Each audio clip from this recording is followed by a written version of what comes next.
সেনাবাহিনী বেঁচে থাকতে উপদেষ্টারা দেশ ছেড়ে কোথাও পালাতে পারবে না, হুঁশিয়ারি দিলেন সেনাপ্রধান ওয়াকারুজ্জামান। রাজনৈতিক দলগুলোর কাছে আওয়ামী লীগের ভ্যালু কি? আওয়ামী লীগের নেতাকর্মীদের জন্য বিশাল সুসংবাদ, কিন্তু পুরো ঈদের খুশি টাইপ একটা অবস্থা তৈরি হতে যাচ্ছে। গেল 5ই আগস্টের পরবর্তী এই 1-1.5 বছর আওয়ামী লীগের যেই খারাপ সময় ছিল সেটা আস্তে আস্তে কেটে যাবে, আর সামনে খুব দ্রুত কাটবে। এমনকি কয়েকদিন পরে মিষ্টি খাওয়ানো, মামলা তুলে নেওয়া, যেগুলো ভুয়া মামলা হয়েছে সেগুলো তো উঠেই যাবে। এখন আসুন আমাদের এই পুলিশ অফিসার কি কথা বলছেন। জুলাই সন্ত্রাসীরা বাংলাদেশের পুলিশ বাহিনীকে পুরোপুরি ধ্বংস করে দিয়েছে। এখন তাদের লক্ষ্য সেনাবাহিনী। বোঝাই যাচ্ছে তারা সেনাবাহিনীকে অচল করে কয়েকটি লক্ষ্য অর্জন করতে চায়। যেমন বিদেশি শক্তির চাহিদা অনুযায়ী বাংলাদেশের সমুদ্র সীমায় আন্তর্জাতিক যুদ্ধকে টেনে আনতে চায়, মুক্তিযুদ্ধের মাধ্যমে অর্জিত সংবিধানকে ছুঁড়ে ফেলতে চায়, আর যে কোনো মূল্যে নির্বাচন। আসসালামু আলাইকুম প্রিয় দর্শক, নতুন একটা ভিডিওতে সবাইকে স্বাগতম। তো ভিডিওর শুরুতেই ইতিমধ্যে দেখেছেন অনেকগুলো ভিডিওর অংশবিশেষ, দেখেই বুঝতে পেরেছেন যে ভিডিওটা আসলে কতটা গুরুত্বপূর্ণ এবং আকর্ষণীয় হতে চলেছে। তো বেশি দেরি না করে চলুন ভিডিওর সম্পূর্ণটা দেখে আসি। তো দেখার আগে বলবো, যারা আমাদের চ্যানেলটি সাবস্ক্রাইব করেননি তারা দয়া করে চ্যানেলটি সাবস্ক্রাইব করে দিন, এবং যারা ইতিমধ্যেই সাবস্ক্রাইব করেছেন তাদের অসংখ্য ধন্যবাদ। দেরি না করে একটি লাইক দিয়ে সম্পূর্ণ ভিডিওটা দেখে আসি। জুলাই সন্ত্রাসীরা বাংলাদেশের পুলিশ বাহিনীকে পুরোপুরি ধ্বংস করে দিয়েছে। এখন তাদের লক্ষ্য সেনাবাহিনী। বোঝাই যাচ্ছে তারা সেনাবাহিনীকে অচল করে কয়েকটি লক্ষ্য অর্জন করতে চায়। যেমন বিদেশি শক্তির চাহিদা অনুযায়ী বাংলাদেশের সমুদ্র সীমায় আন্তর্জাতিক যুদ্ধকে টেনে আনতে চায়, মুক্তিযুদ্ধের মাধ্যমে অর্জিত সংবিধানকে ছুঁড়ে ফেলতে চায়, আর যে কোনো মূল্যে নির্বাচন ঠেকাতে চায়।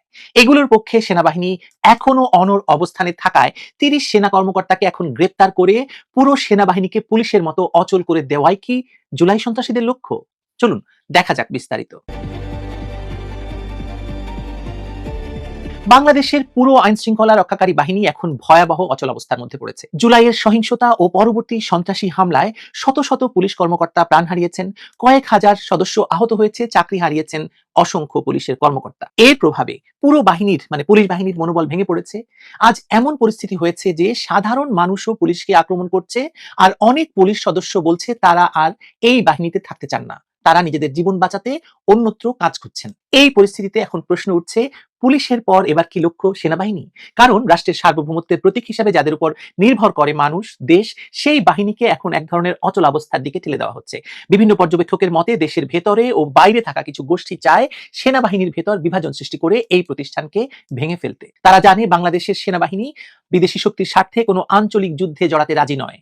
আপনাদের স্মরণ করিয়ে দেই, সেই করিডোর থেকে শুরু করে এ পর্যন্ত বাংলাদেশকে একটি যুদ্ধের মধ্যে নিয়ে যাওয়াই এই ইউনূস সরকারের মূল লক্ষ্য, এবং সেখানে প্রধান এবং প্রথম বাধা হিসাবে বা অবস্টাকল হিসাবে আমরা সেনাবাহিনীকে দেখতে পাই। তাই ভেতর থেকেই তাদের দুর্বল করা হচ্ছে। আমি এ বিষয়ে কিছু তথ্য আপনাদের সামনে হাজির করতে যাচ্ছি।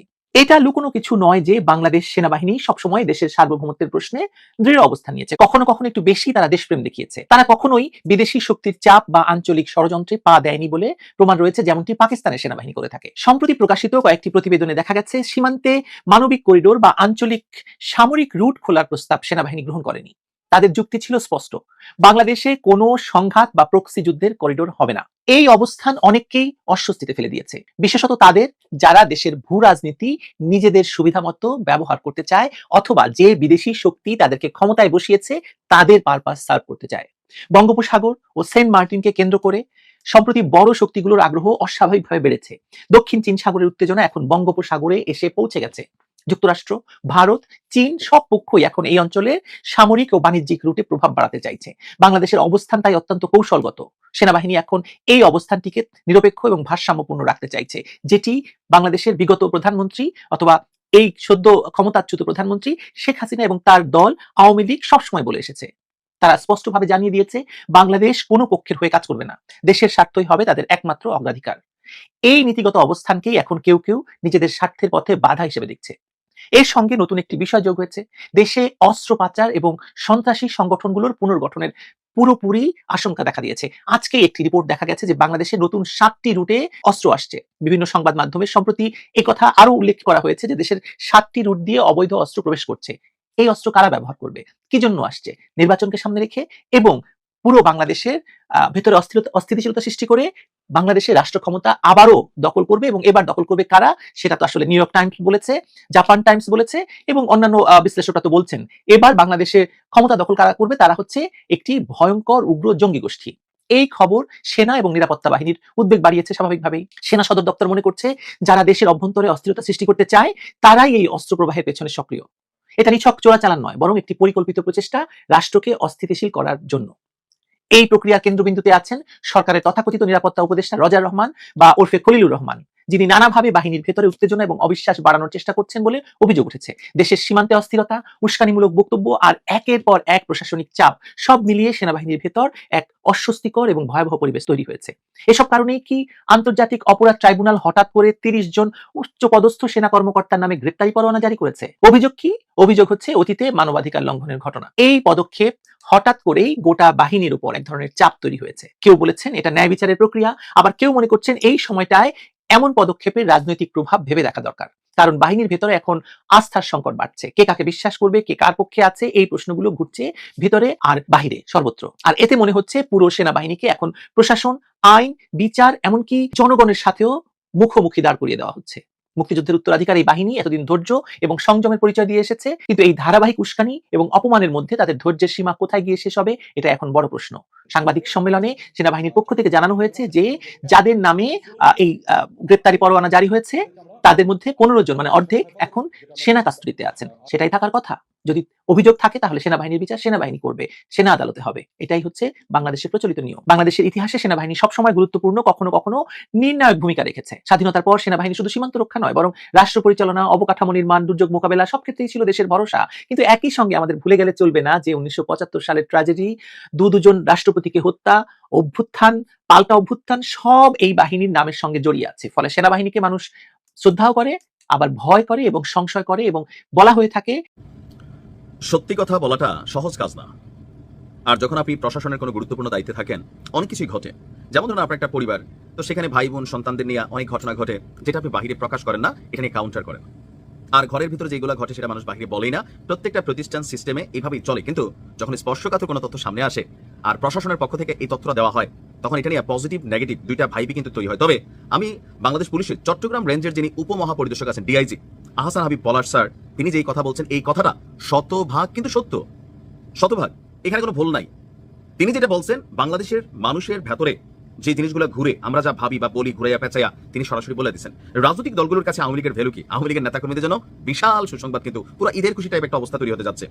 গেল 5ই আগস্টের পরবর্তী এই 1-1.5 বছর আওয়ামী লীগের যেই মানে খারাপ সময় ছিল সেটা আস্তে আস্তে কেটে যাবে, আর সামনে খুব দ্রুত কাটবে।